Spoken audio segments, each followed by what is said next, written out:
ఒక అద్భుతమైన కుటుంబాన్ని మీ దృష్టికి తెస్తాను ఇప్పుడు. అందులోన ఆ కుటుంబ యజమానుని పేరు ఉండదు, అందులో కుటుంబ యజమానుని భార్య పేరు కూడా ఉండదు, ఆ కుటుంబ యజమానుని పిల్లల పేర్లు కూడా ఉండవు. కానీ కుటుంబం ఉంది, అక్కడ కుటుంబం ఉంది. ఆ కుటుంబానికి నేను ఒక పేరు పెట్టా, అద్భుతమైన ఒక కుటుంబం. ఆమెను చెప్తారా?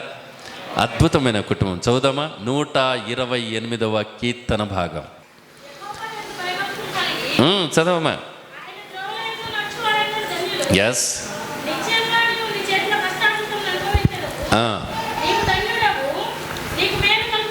ఎస్.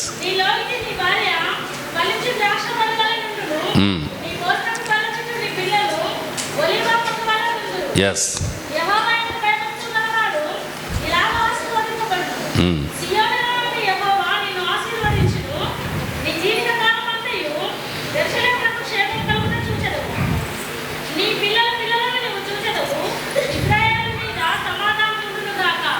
అందరూ ఒకసారి స్తోత్రం చెప్పుదామా? హల్లెలూయా. జాగ్రత్త వినండి. ఈ 128వ కీర్తన భాగంలో ఒక అద్భుతమైన కుటుంబం దాగి ఉంది. అమ్మా వినాలి తమ్ముడు. అద్భుతమైన ఒక కుటుంబం ఈ అధ్యాయంలో దాగి ఉంది. ఈ అధ్యాయంలో మొట్టమొదటిగా దేవుడు కనిపిస్తాడు. తమ్ముడు వినాలి. ఈ అధ్యాయంలో మొట్టమొదటిగా దేవుడు కనిపిస్తాడు. ఆ తర్వాత ఆ దేవుని నమ్ముకున్న ఆ కుటుంబ యజమానుడు కనిపిస్తాడు. ఆ తర్వాత ఆ దేవుని నమ్ముకున్న కుటుంబ యజమానుని భార్య కనిపిస్తుంది. ఆ తర్వాత ఆ కుటుంబ యజమానుని పిల్లలు కనిపిస్తారు. అందులో వాళ్ళ పేర్లు రాయబడలేదు, నేను ముందే చెప్పాను. వాళ్ళ పేర్లు లేవు అక్కడ, కానీ కుటుంబము దాగి ఉంది అందులో. తమ్ముడు వినాలి. కుటుంబం అందులో దాగి ఉంది. మొట్టమొదటి ఎవరు కనిపిస్తారా అధ్యాయంలో చెప్పండి? దేవుడు. యెహోవా యందు భయభక్తులు కలిగి ఆయన త్రోవలో నడుచువారందరితో యెహోవా దేవుడు కనిపిస్తాడు. ఆ తర్వాత నువ్వు ధన్యుడవు, నీకు మేలు కలుగును కుటుంబ యజమానుడు కనిపిస్తాడు. ఆ తర్వాత నీ భార్య ఫలించు ద్రాక్షవల్లి వలె ఉంటుంది, భార్య కనిపిస్తుంది. ఆ తర్వాత నీ పిల్లలు ఒలివ మొక్కల వలె ఉన్నారని. ఉందా కుటుంబం? ఉందా కుటుంబం? ఎస్ ఉంది. ఆ కుటుంబం అద్భుతమైన ఒక కుటుంబం. వినండి, ఇప్పుడు చెప్తాను. ఈ కుటుంబంలోని యొక్క కొన్ని విషయాలు నేను మీకు జ్ఞాపకం చేస్తాను, జాగ్రత్త వినండి. రైట్. ఒక కుటుంబ యజమానుడు, తమ్ముడు వినాలి. ఒక కుటుంబ యజమానుడు దేవుని యందు భయభక్తులు కలిగి జీవిస్తూ ఆయన త్రోవలో నడుస్తూ ఉన్నట్లయితే దేవుడట అతనికి మేలు చేస్తాడట.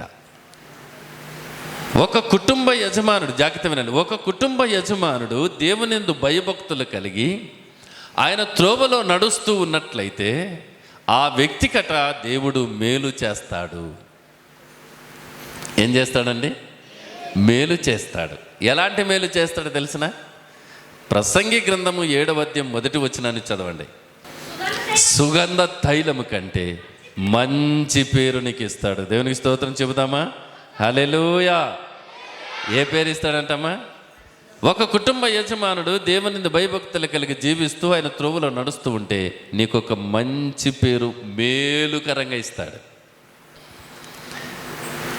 సుగంధ తైలము కంటే మంచి పేరు, మేలు మేలు మేలు.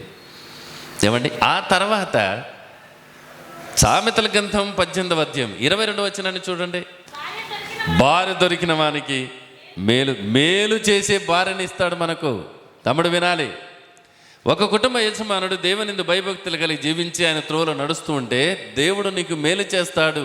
సుగంధ తైలాల కంటే ఒక మంచి పేరు మేలుగా నీకు ఇస్తాడు. ఆ తర్వాత మేలు చేసే ఒక భార్యని ఇస్తాడు. ఎవరిని ఇస్తాడు? హెజ్కేలు గ్రంథం 36వ అధ్యాయం 11వ వచనం చివరి లైన్లో చదివితే మునుపటి కంటే అధికమైన మేలు ఇస్తానన్నాడు. ఇలాంటి మేలుడు చెప్పుకుంటే చాలా ఉన్నాయి. తమ్ముడు వినాలి. ఒక కుటుంబ యజమానుడు దేవుని యందు భయభక్తులు కలిగి జీవిస్తూ ఆయన త్రోవలో నడుస్తే దేవుడు నీకు మేలు చేస్తాడు. ఏం మేలు చేస్తాడు? ఒక మేలు చేసే భార్యని ఇస్తాడు నీకు. ఆ తర్వాత ఒక మంచి పేరు నీకు మేలుకరంగా ఇస్తాడు. ఇప్పుడు మన మైకేల్ అన్నగారు ఉన్నారు కదా, మీకు సంబంధించిన వ్యక్తే. ఆయనకు ఒక మంచి పేరు డోను పట్టణంలో. నేను చాలా గౌరవిస్తాను ఆయన్ని. డిపార్ట్మెంట్ పరంగా కానీ క్రైస్తవ సమాజంలో కానీ ఒక మంచి పేరు ఆయనకుంది మా డోను ప్రాంతంలో. కనుక దేవుడు ఎప్పుడైతే కుటుంబ యజమానుడు దేవునిందు భయభక్తులు కలిగి జీవిస్తూ ఉంటాడో ఆ కుటుంబ యజమానునికి దేవుడు మేలు చేస్తాడు, మేలు చేసే భార్యని ఇస్తాడు, అధికమైన మేలు చేస్తాడు.